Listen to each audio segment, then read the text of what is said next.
ხოლო აშასეთ შიში ყოველწლიურად 600,000-ზე მეტი ადამიანი იკარგება და 2026 წელიც ამ ტენდენციას მიჰყვა, როგორც მოსაუდნელი იყო. ამჟამად გამომძიებლები ათასობით საქმეზე მუშაობენ, იმ იმედით, რომ შეძლებენ დაკარგულთა ოჯახებისთვის გარკვეული სიმშვიდის მოტანას. მაგრამ კვალი არ არსებობის გამო ამ საქმეებიდან ბევრი ჯერ კიდევ გაუხსნელად რჩება. ნომერი 10.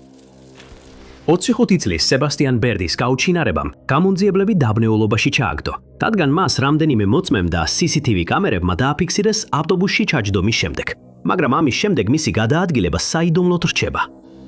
2026 წლის ივნისში სებასტიან ბერდი მერილენდში ცხოვრობდა, თუმცა გარკვეული დრო დოვერში, ნიუ-ჰემფშირში ატარებდა. პოლიციას არ განუცხადებია, რატო იმყოფებოდა ის იქ, მაგრამ ცნობილია, რომ 21 ივნისს სებასტიანმა მერილენდში დაბრუნება დაიწყო. იმ დილით დაახლოებით 10 საათზე სებასტიანი დოვერში ავტობუსში ჩაჯდა. ის უნდა გამგზავრებულიყო ბოსტონში, სადაც სხვა ავტობუსში უნდა ჩამჯდარიყო და ვაშინგტონის DC-ს Union Station-ზე ჩასულიყო.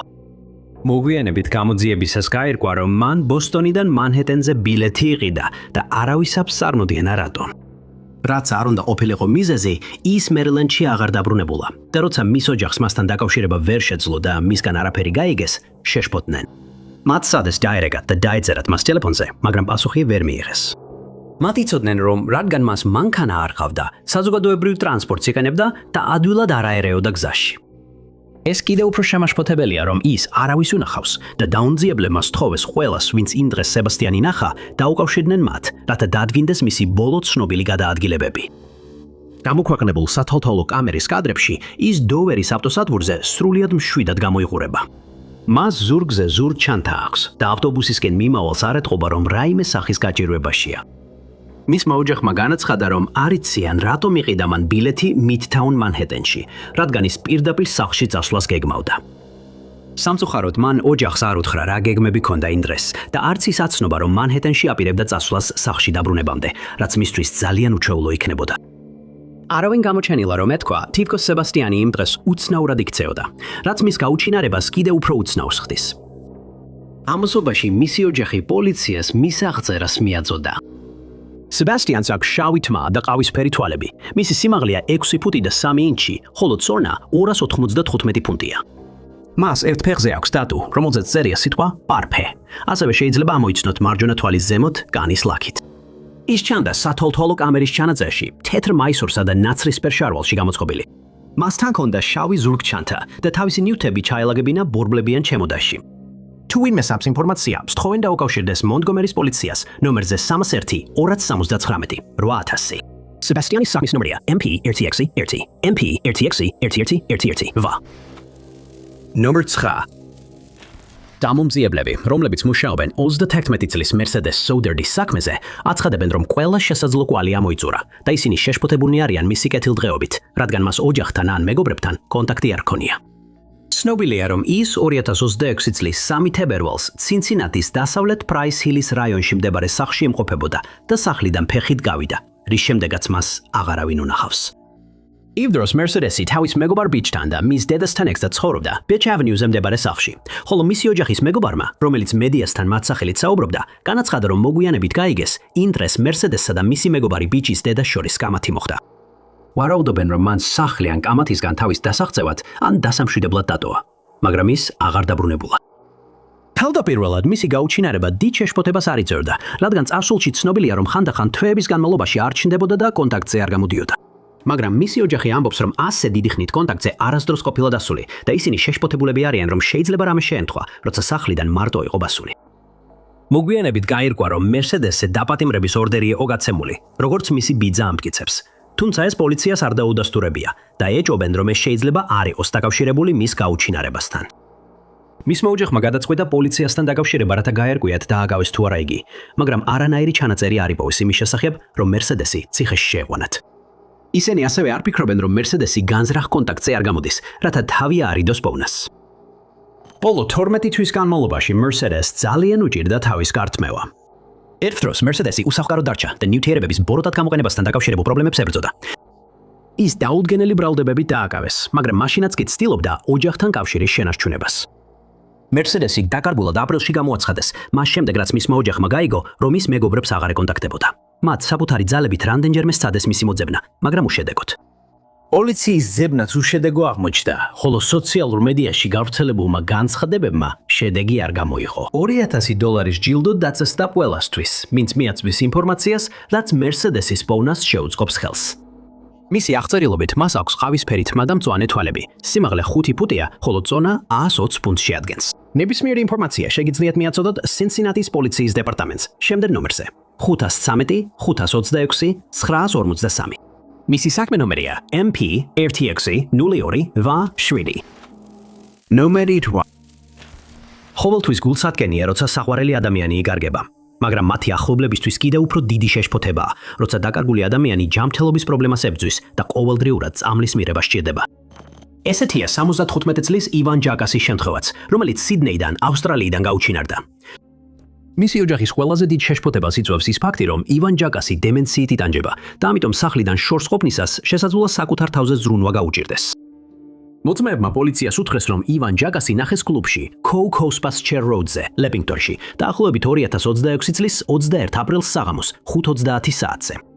ის იმ საღამოს უნდა დაბრუნებულიყო მოხუცთა მოღვლის დაწესებულებაში, სადაც ცხოვრობდა, მაგრამ იქ არ მივიდა და დაწესებულების პერსონალი შეშფოთდა. მათ განაცხადეს მისი გაუჩინარების შესახებ და გამოძიების პროცესში კიდევ რამდენიმე ინფორმაცია გახდა ცნობილი. მოწმეებმა გამომძიებლებს უთხრეს, რომ მათ ნახეს ივანე, როდესაც ის დაახლოებით საღამოს 7:30 საათზე ტოვებდა ლეპინგტონის სარკინიგზო სადგურს. იმავე ღამეს ის კვლავ ნახეს ერთ-ერთი სახლის გარეთ რემზის გზაზე, როსმოსში. მოწმეები აცხადებდნენ, რომ მათ ის დაახლოებით საღამოს 10 საათზე შენიშნეს. მაგრამ რადგან არ იცოდნენ, რომ ის დაკარგულად იყო გამოცხადებული, დიდ ყურადღებას არ მიაქციეს. იმედოვნებდნენ, რომ ივანს მალე იპოვიდნენ და დააბრუნებდნენ დაწესებულებაში, რათა მისთვის საჭირო ზრუნვა მიეღო. მაგრამ პოლიციამ მისი პოვნა ვერ შეძლო და მალე დღეები კვირებად გადაექცა მისგან ყოველგვარი კვალის გარეშე. პოლიცია, საგანგებო სიტუაციების სახელმწიფო სამსახური და ახალი სამხრეთი უელსის სახანძრო სამსახური ყველა ჩაერთო ივანის ძებნაში და მათ რამდენიმე რაიონი გაჩხრიკეს როსმოსში, იმ იმედით, რომ იპოვიდნენ მას, მაგრამ ვერ შეძლეს. ვერც ერთი ახალი კვალი ან მისი ნახვის შემთხვევა აღმოეჩინათ. მაისის მეორე რიცხვში მისი მდგომარეობის გამო შეშფოთება გაიზარდა, მას შემდეგ რაც პოლიციას გადაეცა შემაშფოთებელი ვიდეო მასალა, რომელიც პოლიციას მას შემდეგ გადაეცა, რაც დაწესებულების თანამშრომლებმა ივანი დაკარგულად გამოაცხადეს. ვიდეო მასალაში ჩანდა ხანდაზმული კაცი, რომელიც სავარაუდოდ ივანი იყო და რომელსაც უჭირდა მოძრაობა ელიზაბეთ დრაივის შუა ზოლზე. შუა ზოლი მდებარეობს დაახლოებით 800 იარდის მანძილზე Cecil Hills-ის M7 ავტობანიდან. როგორც კი ვიდეო მასალა მიიღეს, გამომძიებლები ადგილზე გაემგზავრნენ, მაგრამ კაცი უკვე წასული იყო და მისი პოვნა ვერ მოხერხდა. სხვა მოწმეებს ის არ დაუნახავთ და უცნობია ნამდვილად ივანია თუ არა ის. უნდა ავენიშნოს, რომ მას აღწერენ როგორც ძალიან მოძრავს, რაც ნიშნავს, რომ მას დიდი მანძილის გავლა შეეძლო, მას შემდეგ რაც გაუჩინარდა. მას შემდეგ რაც ის ბოლოს ნახეს, 3 თვეზე მეტი გავიდა და მისი ოჯახი დაპირებას დებს, რომ გააგრძელებს მის ძებნას, სანამ პასუხებს არ მიიღებს. ვიდეოში ჩანს, როგორ ადის კიბეზე თეთრ ადიდასის მაისოში, ნაცრისფერ მუხლამდე შორტებში, თეთრ წინდებში და ნაცრისფერ ფეხსაცმელში. ივანს ასევე აქვს მოკლე ნაცრისფერი თმა, მისი სიმაღლეა დაახლოებით 5 ფუტი და 4 ინჩი, საშუალო აღნაგობისაა. მიჩნეულია, რომ ის ჯერ კიდევ ლეპინგტონის რაიონში იმყოფება და გადაადგილდება ფეხით. ამ რაიონის მცხოვრებლებს სთხოვეს ყურადღება მიაქციონ და თუ დაინახავენ, დაუკავშირდნენ Crime Stoppers ნომერზე 1-833 300 ნომერი 7. ყოველთვის, როცა ვინმე ხრება, მაშინ როცა ველურ ბუნებაში ატარებს დროს, დრო ერთ-ერთი ყველაზე მნიშვნელოვანი ფაქტორია მათ საქმეში. ისინი შეიძლება ბუნების ძალების ანაბარა აღმოჩნდნენ, განსაკუთრებით თუ გარეთ ყოფნის გამოცდილება არ აქვთ და შეიძლება სრულიად დაიკარგონ, როცა ცივილიზაციაში დაბრუნება ცდილობენ. ავსტრალიის ველურ ბუნებაში დაკარგვა კიდევ უფრო შემაშფოთებელია, რადგან ეს ქვეყანა მრავალი საშიში ცხოველის სახლია. ამიტომ ვიქტორიის პოლიციამ განაცხადა, რომ უმაღლესი მნიშვნელობისაა 53 წლის შეინ ვილსონი, რაც შეიძლება მალე იქნეს ნაპოვნი. 2026 წლის ივლისში შეინ ვილსონი მუშაობდა მლესავად და ცხოვრობდა ეპინგში, მელბურნში. მას ჰყავდა 2 შვილი და მისი საყვარელი ადამიანები აღწერდნენ მას როგორც მზრუნველ ადამიანს, დიდი გულითა და შესანიშნავი იუმორის გრძნობით. უნდა აღინიშნოს, რომ შეინ ვილსონი მიჩრეული იყო გარეთ დროის გატარებას, როდესაც გაუჩინარდა, რადგან ხშირად დადიოდა იმავე ადგილას თევზაობისთვის. ზუსტად ამას აკეთებდა ის, როდესაც მოულოდნელად და აუხსნელად გაუჩინარდა და მისი საყვარელი ადამიანები სასოწარკვეთილები არიან პასუხების ძიებაში, რა დაემართა მას. შეინ ვილსონი ტრამეტივლს გაემგზავრა გოლბერნის მინარეზე თევზაობისთვის. ის ამ ტერიტორიაზე ატარებდა დროს მეგობართან, სახელად პაულთან ერთად, რომელიც სწორედ ის იყო, ვინც პოლიციას დაუკავშირდა და შეინ ვილსონის გაუჩინარების შესახებ აცნობა. Pauli ამბობდა, რომ შეინი კაიაკით წყალში შევიდა და ისინი კარგად ატარებდნენ დროს, სანამ პაულმა არ გაიგონა, როგორ დაუძახა შეინმა. მის კვირილის შემდეგ წყალში შხეფის ხმა გაისმა და როცა პაულმა გაიხედა, რა მოხდა, მიხვდა, რომ კაიაკი გადაბრუნებული იყო. შეინი ვერსა დაინახა და მაშინვე დახმარების გამოსაძახებლად გაიქცა. როცა პოლიცია მივიდა, ტერიტორია გაჩხრიკეს და შემაშფოთებელი აღმოჩენა გააკეთეს. კაიაკი და შეინის ნიჩაბი წყალში იბოვეს, მაგრამ შეინი არსად ჩანდა. შემდგომი ძევლები ჩატარდა, მაგრამ მისი ოჯახის გულდაწყვეტით საბოლოოდ მათი შემცირება გახდა საჭირო, რადგან მეტი კვალი აღარ აღმოჩნდა. მისმა ოჯახმა ახლა სთხოვა ამ რაიონის ცხოვრებლებს შეამოწმო მდინარის ნაპირები, კაშხლები, წყალსატევები, ტყიანი ადგილები და მიმდებარე საკუთრებები და პოლიციას აცნობონ რაიმე უჩვეულოს შესახებ. სამწუხაროდ, შეინის აღწერა ან იმ დღეს მისი ტანსაცმლის აღწერა საჯაროდ არ გავრცელებულა. თუმცა ინტერნეტში გამოქვეყნებულია ფოტოები და შეიძლება ითქვას, რომ მას აქვს ყავისფერი თმა და ძლიერი არნაგობა.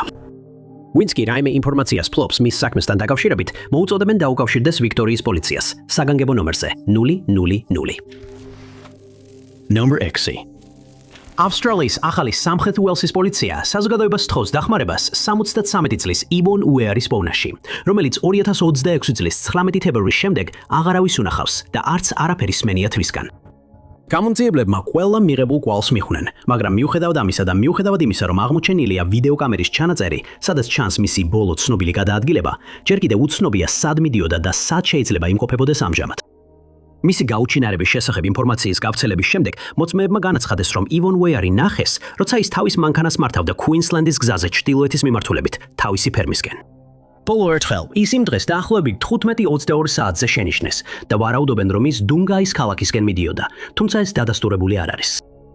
მაგრამ ეს არ ყოფილა ივონ უეარის ერთადერთი დანახვა. დაახლოებით იმავე დღეს 15:15 საათზე ივონ უეარი და მისი მანქანა შენიშნეს შელის ბენზინგასამართ სადგურზე, რომელიც მდებარეობს Tweedwell Way-ზე.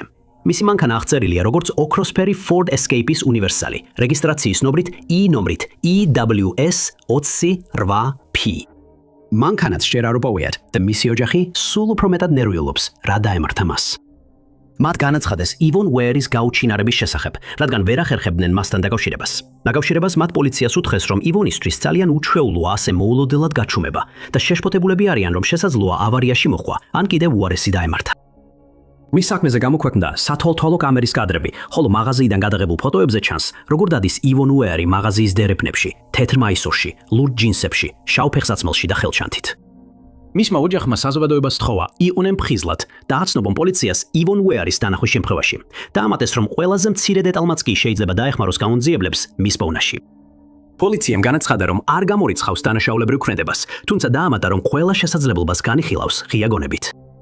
მისი ოჯახი ფიქრობს, რომ იმ დღის მეორე ნახევარში, მას შემდეგ რაც ივონ უეარი და მათ დაამატეს, რომ მას შემდეგ რაც ივონ უეარი ფერმაში მივიდა, ის უყურებდა რამდენიმე ხელოვნების გაკვეთილს.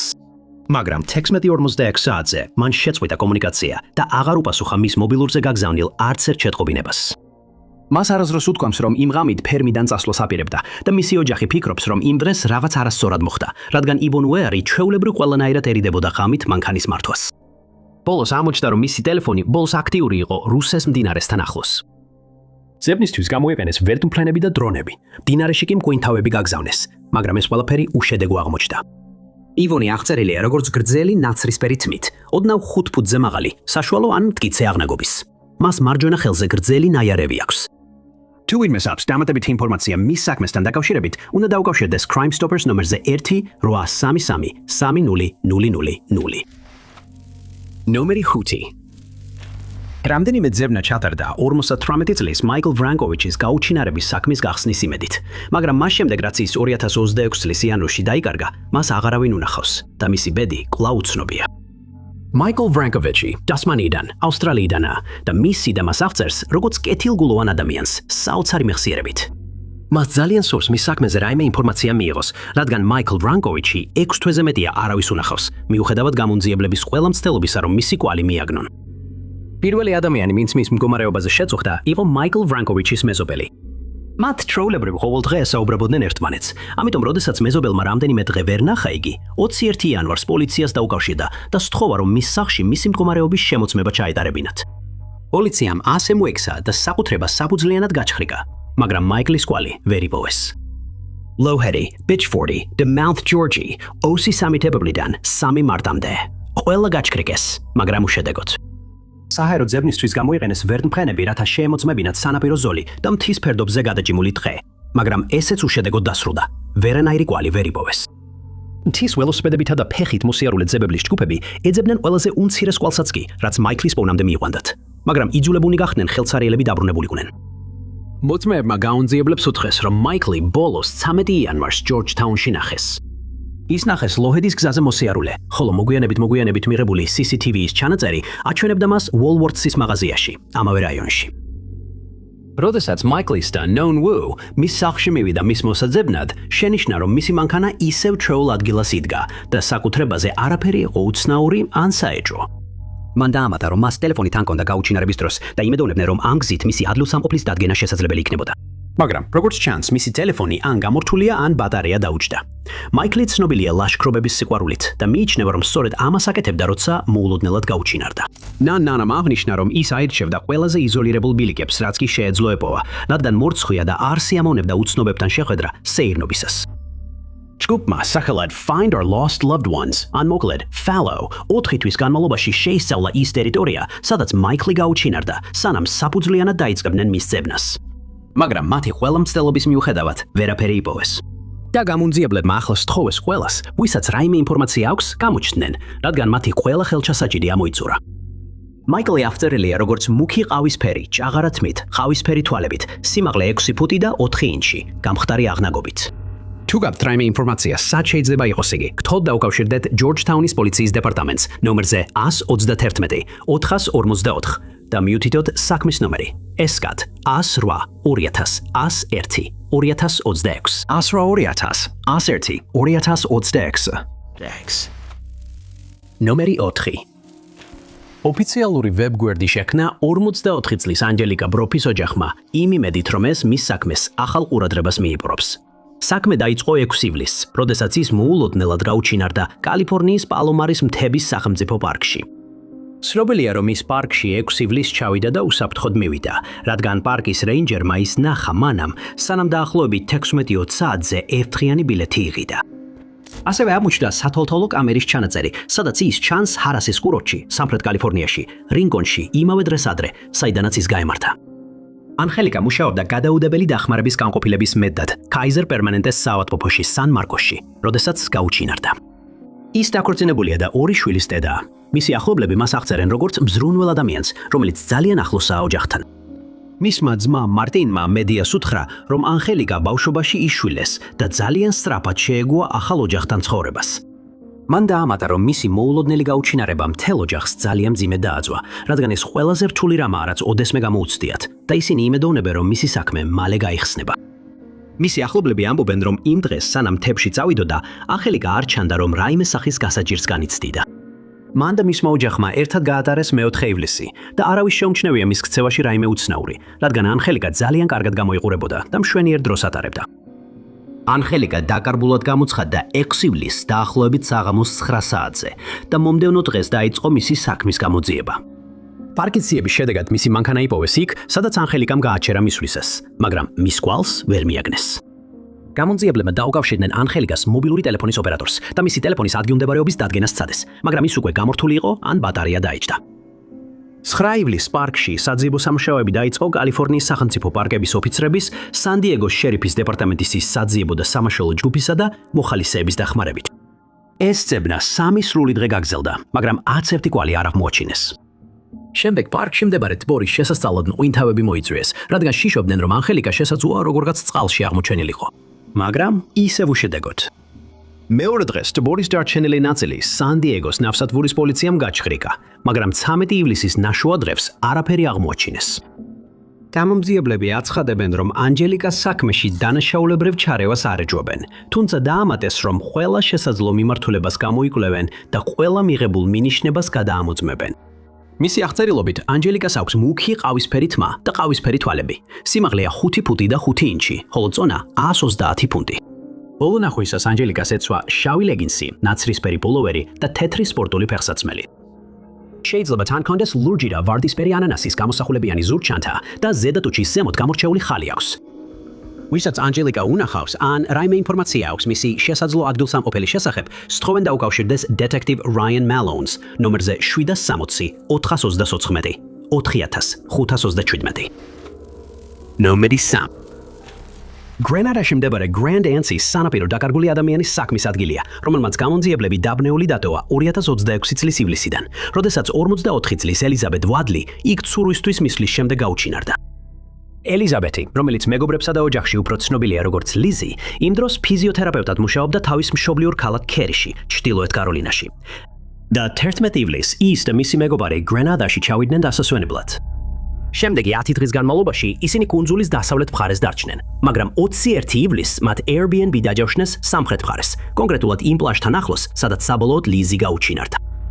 მეორე დღეს ისინი დარჩნენ იმ ტერიტორიაზე, რომელიც წყლის ახლოს მდებარეობს და ბევრი იცურავეს. შემდგომში მოიპოვეს CCTV ჩანაწერები, სადაც ჩანს მოვლენების სერია, რომელიც მის გაუჩინარებამდე მოხდა. 11:54-ზე შენიშნეს Airbnb-სთან, მაგრამ მხოლოდ 3 წუთის შემდეგ ის დაინახეს, როგორ მიდიოდა პლაჟზე მდებარე პირზე და წყალში ცურვისთვის შედიოდა. ეს იყო ბოლო შემთხვევა, როცა ის ნახეს და იმ დღის დანარჩენ ვიდეო ჩანაწერებში მისი წყლიდან გამოსვლა აღარ დაფიქსირებულა. როდესაც გაირკვა, რომ ის დაკარგული იყო, მისმა მეგობრებმა დაახლოებით 5:50 საათზე დაუკავშირდნენ სამართალდამცავებს და დაიწყო საძიებო ოპერაცია. რამდენიმე მოწმე იუწყებოდა, რომ იმ დღის მეორე ნახევარში ის ღია წყალში ცურავდა, მაგრამ მისი გამოსვლა არავის უნახავს. სანამ ის ცურავდა, მისი მეგობარი Airbnb-ში იყო და ონლაინ კურსს ასრულებდა, ხოლო ლიზის ერთადერთი კვალი, რაც მან იპოვა, იყო მისი პირსახოცი, რომელიც ნაუმის სადგომზე იპოვეს. ტერიტორია მაშინვე გაჩვრეკეს, მაგრამ ვერაფერი იპოვეს. რაც მის ოჯახსა და გამომძიებლებს აბნევს, არის ის ფაქტი, რომ ლიზი ძლიერი მოცურავეა და წყალი, სადაც ის ცურავდა, მხოლოდ დაახლოებით 5 ფუტის სიღრმის იყო. ბოლოს კი ის ნაპირიდან დაახლოებით 20 ფუტში ნახეს. ამიტომ რთულია წარმოიდგინო, რომ მას ნაპირზე დაბრუნება გაუჭირდებოდა. 24 ივლისს ლიზის ქმარი გრენადაში გაემგზავრა, რათა დახმარებოდა ძებნის პროცესს და სულად ელოდა, რომ მას მალე იპოვიდნენ, მაგრამ ასე არ მოხდა. მან 29 ივლისს კიდევ ერთი განახლება გამოაქვეყნა, სადაც აღნიშნა, რომ მიუხედავად მათი ამომწურავი ძალისხმევისა, ლიზი კვლავ დაკარგულად რჩებოდა. პოლიცია მის საქმეში დანაშაულებრივ ჩარევას არ ეჯობს და პირობა დადეს, რომ ნებისმიერ ახალ კვალს გამოიძიებენ. მაგრამ 31 ივლისს მის ქმარს სხვა გზა არ დარჩა და გრენადა ლიზის პოვნის გარეშე დატოვა. მისი აღწერილობით მას აქვს მოკლე ქერათმა, სიმაღლე 5 ფუტი და საშუალო აღნაგობა. კუნძულის მცხოვრებლებს თხოვეს, რომ ნებისმიერი ნაპოვნი კვალი შეატყობინონ, რათა გამოძიება გაგრძელდეს, მაგრამ დღემდე ინფორმაცია არ მიუღიათ. თუ თქვენ ან თქვენს ნაცნობს გაქვთ რაიმე ინფორმაცია იმის შესახებ, თუ რა შეიძლებოდა მომხდარიყო ლიზთან, გთხოვთ დაუკავშირდეთ St. George's პოლიციის გამოფილებას, ნომერ 4-4-4-4. ნომერი 2. ტურისტების ჯგუფი იღლიანი აღმოჩნდა, რომ ცოცხლები იპოვეს, მას შემდეგ რაც მათი სწრაფმალალი ნავი ჩაიძირა ინდონეზიაში. მაგრამ ერთი კაცი, რომლის შესახებაც მხოლოდ მისი სახელი აფორდიან საია არის ცნობილი, ვერ იპოვეს და ის კვლავ დაკარგულად ითვლება. 2026 წლის 24 ივლისს 11 ტურისტი ავიდა სწრაფმავალ ნავზე, რომელსაც აფორდიან საია მართავდა ტომინის ყურეში, რომელიც სულავესის კუნძულსა და ტოგოგიანის კუნძულებს შორის მდებარეობს. თავდაპირველად ჯგუფი წყალში კარგად ატარებდა დროს, მაგრამ შემდეგ რაღაც მოულოდნელი მოხდა. ზღვა ოდნავ მოშფოთდა და საღამოს 9 საათისთვის დიდი ტალღები გამოჩნდა და ნავს ძლიერად ეჯახებოდა. მალე ნავმა დაშლა დაიწყო და ჯგუფს სხვა გზა აღარ დარჩა, გარდა იმისა, რომ წყალში გადამხდარიყვნენ. საბედნიეროდ მათ მოახერხეს სამაშველო ნავის გაშვება მანამ სანამ სწრაფმავალი ბოლომდე ჩაიძირებოდა და ისინი წყალში ილივლილებდნენ, იმედით რომ მალე გადაარჩენდნენ. მაგრამ შემდეგ მიხვდნენ, რომ ნავის 29 წლის კაპიტანი სამაშველო ნავზე ვერ ავიდა და წყალში არსად ჩანდა. 11 ტურისტი რამდენიმე საათის განმავლობაში სამაშველო ნავში დარჩა და მეორე დილით უსაფრთხოდ დააბრუნეს ხმელეთზე. მათ განაცხადეს, რომ ამინდი ძალიან მცებ შეიცვალა და ფედი და საია მათგან მაშინ გამოეყვნენ, როცა ნავი მიატოვეს. სიტუაცია კიდევ უფრო გააუარესა იმან, რომ სქელი ნისლი ჩამოწვა, რის გამოც ხილვადობა მკვეთრად შემცირდა და მათ ვეღარ დაინახეს ფრედი და საია. ფრედი კი მათ ძახილზე არ პასუხობდა, როცა ეძებდნენ. ნავი იმ დღეს ნაშოადრებს მარიშას პორტში უნდა მიუნდა მისულიყო, მაგრამ როცა 3 საათსა და 40 წუთზე ჯერ კიდევ არ გამოჩენილა, ადგილობრივმა გიდმა პოლიცია გააფრთხილა და გამოძიება დაიწყო. მთელი ღამის განმავლობაში მიმდინარეობდა ძებნა და შეშფოთება გაიზარდა, როცა ვერც ნავი და ვერც მგზავრები ვერ იპოვეს. მაგრამ მეორე დილით მაშველი ნავი საბოლოოდ შენიშნეს და ტურისტები ასევე დარჩენილი 2 ეკიპაჟის წევრი ყველა გადაარჩინეს. მათ თო უნას კურორტში გადაიყვანეს, სადაც შეძლეს გამოჯამრთელება ხანგრძლივი განსაცდელის შემდეგ. ამასობაში ძებნა გაგრძელდა იმ იმედით, რომ ფერლი და საია იპოვებოდნენ, მაგრამ ის კვლავ დაკარგულად რჩებოდა. ხელისუფლებამ განაცხადა, რომ მომდევნო 7 დღის განმავლობაში წყლებში ძებნას გააგრძელებდნენ, ხოლო მოგვიანებით გაირკვა, რომ ფერდი და საია სავარაუდოდ ნავზე დარჩნენ, როდესაც ის ჩაიძია. უცნობია, სცადა თუ არა მან სამაშველო ნავში გადასვლა, ან დაშავდა თუ არა მაშინ, როცა ნავი დიდმა ტალღამ დაარტყა. ზებნაშველის 10 ჯგუფი ჩავიდა ამ ტერიტორიაზე იმ იმედით, რომ წარმატებას მიაღწევდნენ, მაგრამ ფრედი და საია ვერ იპოვეს. მიუხედავად იმისა, რომ დომინის ყურის გარშემო 300-ზე მეტი კვადრატული საზღვაო მილი გამოიგულიეს. ნომერი 1. 18 წლის მერი ევიტის გაუჩინარების საქმე საკმაოდ რთულია, რადგან ცნობილია, რომ ის იყო გაქცეულთან ერთად, სანამ ის პოლიციას ჩაბარდებოდა, მაგრამ მერი ჯერ კიდევ არ უპოვიათ. საქმე დაიწყო 2026 წლის 15 ივნისს, დაახლოებით საღამოს 8 საათსა და 4 წუთზე, როდესაც ჩრდილოეთ კაროლინას ბელჰეივენის პოლიცია გამოიძახეს ელმ სტრიტის 900-იან მონაკვეთში.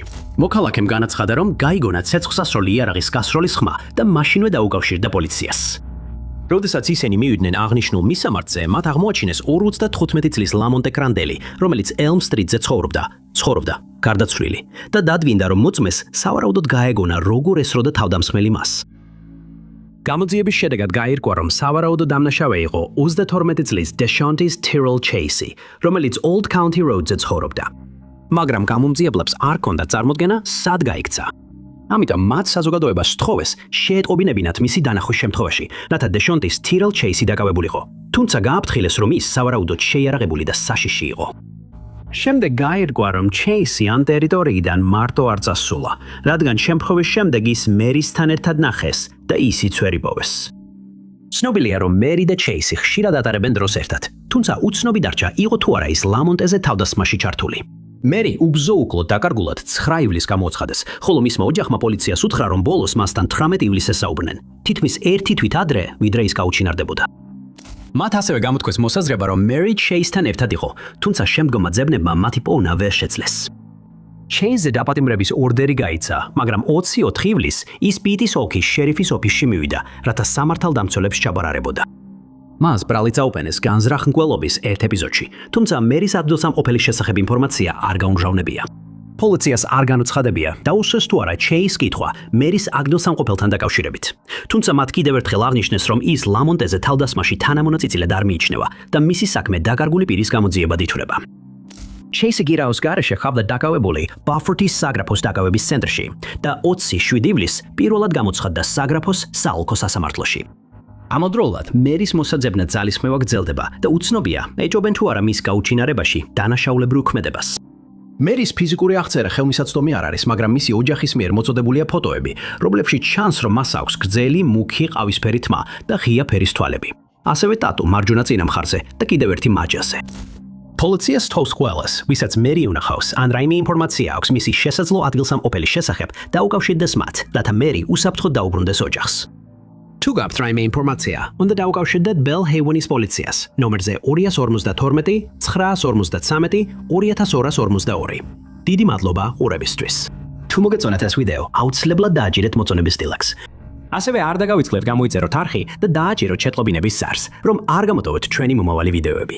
მე ვარ Top 5 Unknowns და შემდეგ ვიდეოში ისევ შეგხვდებით.